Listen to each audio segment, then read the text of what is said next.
ঈদ হলো ইসলামের একটি বিশেষ উৎসব যা সারা বিশ্বে মুসলমানরা বিভিন্নভাবে উদযাপন করে। ঈদ হচ্ছে মুসলমানদের সবচেয়ে বড় উৎসব।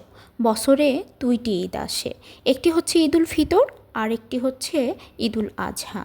ঈদুল ফিতর হচ্ছে রোজা পালন শেষ করার পরের দিন, যা মুসলমানদের জন্য আনন্দ উদযাপনের সময়। আর ঈদুল আজহা কুরবানির উৎসব, যা হজের সাথে সম্পর্কিত। মুসলমানরা এই দিনে পশু কুরবানি দিয়ে আল্লাহর প্রতি তাদের আনুগত্য প্রকাশ করে। এই দুইটি দিন শুধুমাত্র উৎসবই নয়, বরং এটি ভ্রাতৃত্ব, বন্ধুত্ব এবং সামাজিক সম্প্রীতি বার্তা বহন করে। সো হ্যালো এভরিওয়ান, আসসালামু আলাইকুম। This is Razia from Razia Rita. এবার ঈদে বাড়ি গিয়েছিলাম। আমার শুধু দুইটা বোনই যায় নাই, আর আমাদের বাড়িতে হচ্ছে আমার বাবা মা নেই, অনেক আগে গত হয়েছেন। বড় ভাইয়া আছেন, ছোট ভাই ঢাকাতেই থাকেন, উনি ওনার ফ্যামিলি নিয়ে গেছেন। আমি গিয়েছি, অন্যান্য ভাই বোনও গিয়েছেন। এবার ঈদে আমরা সব ভাই বোনই আমাদের বাসাতেই ঈদ করেছি। তো ভীষণ মজা হয়েছে। তো আমি আসলে লাইফ যে এনজয়টা সেটা করতে বেশি পছন্দ করি, যে কারণে অনেক ক্লিপ নেওয়া হয়নি। আর আমি অনেক টায়ার্ড ছিলাম, যে কারণে অনেক কিছুই মিস করেছি এবার, মানে অনেক ভিডিও নেওয়া হয় নাই। এটা হচ্ছে আমরা যেদিন ঢাকায় আসব তার আগেই হচ্ছে, মানে আমাদের গাড়ি তো রাতে, তা ভাইয়া বলতেছিল যে বিকালের দিকে চল একটু ঘুরে আসি।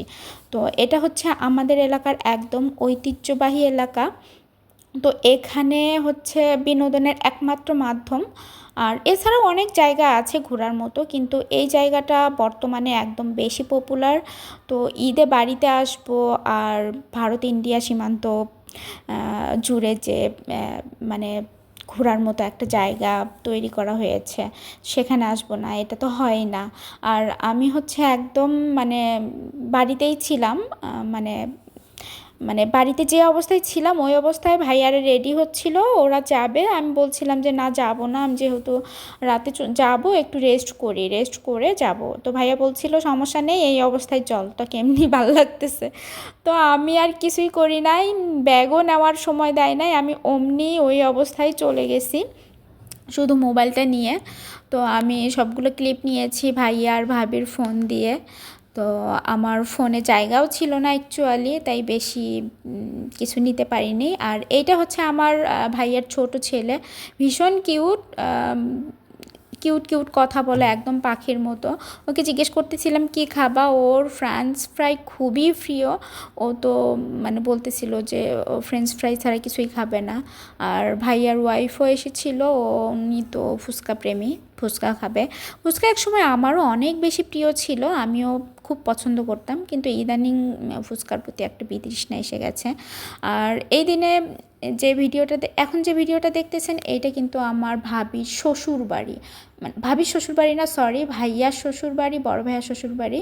তো একদম প্রত্যন্ত অঞ্চলে হচ্ছে আমার ভাবির বাড়ি, বাপের বাড়ি। তো ওনারা আমাদের সবাইকে দাওয়াত করেছিল, আমরা এসেছিলাম এখানে। এখান থেকে হচ্ছে বড়াই বাড়ির যে যুদ্ধ, ঐতিহাসিক যুদ্ধ, সেটা কিন্তু খুব কাছে। আর ইনি হচ্ছেন আমার চাচা, আমার তো বাবা নেই, তো আমি যেখানেই যাই চাচা চাচিকে সাথে নিয়ে যাওয়ার চেষ্টা করি। তো কারণ হচ্ছে আমি বাসায় তেমন একটা যাই না ঈদ ছাড়া। দুইটা ঈদই হচ্ছে আমার একমাত্র মানে ফ্যামিলির সাথে টাইম স্পেন্ড করার টাইম। তো আমি কোথাও গেলে সবাইকে নিয়ে একসাথে ঘুরতেই পছন্দ করি। তো আমি শুধু চাচা চাচিকেই নিয়ে যাইনি, আমার বোন গিয়েছিল, ভাই গিয়েছিল, ভাবি, ভাস্তি, ভাগ্নে জামাই সবাই মিলে গিয়েছিলাম। আর আমরা এসে খাওয়া দাওয়া করে হচ্ছে বর্ডার এলাকা, মানে যুদ্ধ এরিয়া, যেটা বড়াইবাড়ি যুদ্ধ এরিয়া, ওখানে ঘুরে আসছি। ওখানকার ভিডিও তেমন একটা নেওয়া হয় নাই, সন্ধ্যা সন্ধ্যা হয়ে গেছিলো ওখান থেকে এসে। তো ভাবি জানে আমি মানে তরমুজ খুব পছন্দ করি। তো সবার খাওয়া দাওয়া শেষ হয়ে গেছিলো, নাস্তা করা শেষ হয়ে গেছিলো, আমরা আস্তে আস্তে একটু